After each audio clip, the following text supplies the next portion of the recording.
जी, अब अपना नाम बताइए और किस पंचायत से और किस पद का कैंडिडेट हैं आप? अब्दुल हमीद अंसारी जी ग्राम प्रधान है। जी हमारी छोटी बहू जी प्रत्याशी है सबीना खातून। जी। तो जनता के बीच आप किस मुद्दे को लेकर जा रहे हैं? जनता के मुद्दे पर हम विकास के मुद्दे पर लेके जा रहे हैं जी कि जनता का विकास हो, जी। गरीब का जो अंश है वो गरीब तक पहुँचे। सरकार जिस मुद्दे पर अभी चल रही है, जो जिसका हक है उसको मिले। यहाँ पर अभी 70-75 साल का बूढ़ा आदमी लोगों को पेंशन नहीं मिल रहा है और 40 से 45 साल के लोगों को गलत तरीके से आधार कार्ड में नाम बदलकर सबको पेंशन दिया जा रहा है। बकरी सेठ में 85,000 रुपया है, लेकिन एक को बकरी सेठ में 20 से 25,000 टका तक दिया जा रहा है। जहाँ मैंने नाला गोचर में मैंने पीसीसी करवा रहा है और एक गड्ढा को 10 बार मैंने पेमेंट ले रहा है। मैंने एक भी जनता इससे खुश नहीं है। इंदिरा आवास में पहले 5,000 रुपया लेता है, फिर बाद में मास्टर रोल का जो पैसा रहता है 15,000, वो पैसा नहीं दिया जा रहा है। और काकी पंचायत में जितना शौचालय है, एक भी शौचालय उपयोग के लायक नहीं है। सब शौचालय तो 2-2 हज़ार में खाली सामने का दीवार देकर के फोटो लेकर के सब पैसा उठा लिया है। इसी के विरुद्ध में हम लड़ना चाहते हैं कि एक बार जनता का विकास करेंगे। अगर जनता अगर मौका दे तो एक बार जनता का विकास करने के लिए मैदान में उतरना चाह रहे हैं। जी। काकी पंचायत आपने आपका सेवा क्या है कि आपको जनता वोट करे? हमारा काकी पंचायत का सेवा है कि हमारे पूर्वज ग्रैंडफादर गांव के प्रधान थे, उसमें बराबर आज तक जनता का सेवा करते रहा। उसके बाद मेरे पिताजी भी गांव के प्रधान थे, 30 बरस लगातार मुखिया रहे, वो भी सेवा करते रहे और उसी उम्मीद से हम भी जनता का सेवा करने की इच्छा रखते हैं। वर्तमान मुखिया का कार्यकाल कैसा रहा अभी तक? वर्तमान मुखिया का ही तो कार्यकाल बताए हम आपको कि वो एक भी न्याय संगत कामों नहीं किया है। दूसरे की ज़मीन में दूसरे को इंदिरा आवास दे देना, जिसका 2-3 को केस अभी मैंने चल रहा है। जी। उसका वृद्धा पेंशन में 2,000 टका करके लेता है, तब तो एगो वृद्धा पेंशन देता है। विकलांग वाला का जो पेंशन मिलता है उसको भी रुपया लेकर के विकलांग पेंशन कराता है। विधवा पेंशन में भी पैसा लेकर के विधवा पेंशन कराता है। और ढेर ऐसा जगह है जहाँ पीसीसी के नाम पर पूर्ण रूप से पैसा आपने उठा लिया है और वहाँ पीसीसी हुआ भी नहीं है। और मुखिया वो नहीं है, वो खुद ठेकेदार है। जो भी आदमी काम करता है वो हाजिरी पर करता है, सारा ठेकेदारी सारा पैसा वो अपने फंड में रखता है, अपने पास रखता है। आज तक 7 साल में एक भी विकास की योजना के तहत जो ग्राम सभा होकर के काम दिया जाता है, एक भी ग्राम सभा वो नहीं किया है।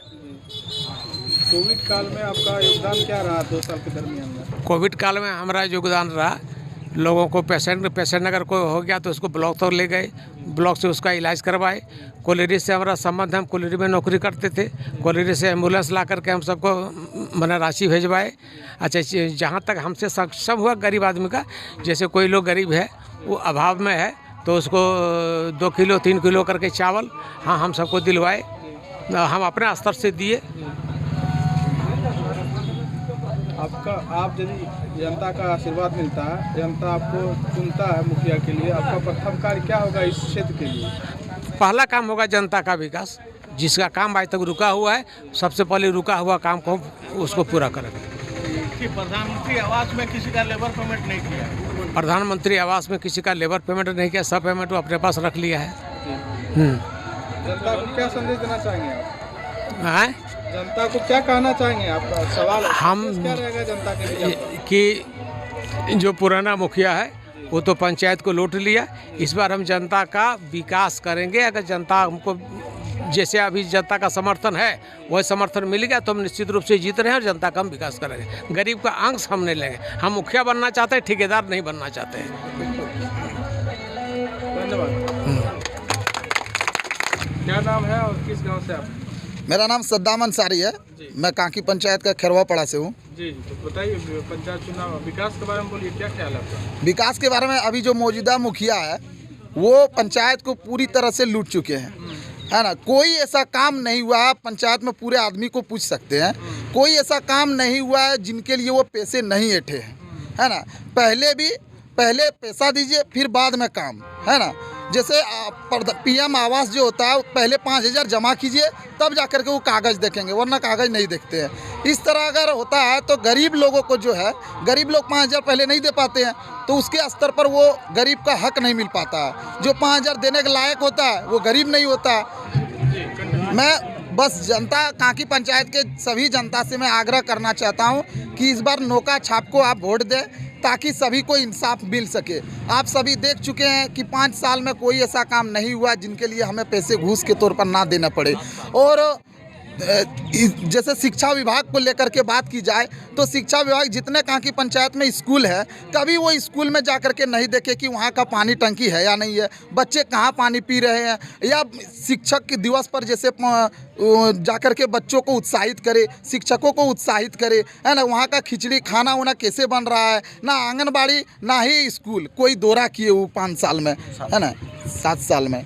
तो इसलिए मैं सभी से आग्रह करूंगा कि नौका छाप यानी कि सबीना खातून को भारी मतों से विजय बनाएं।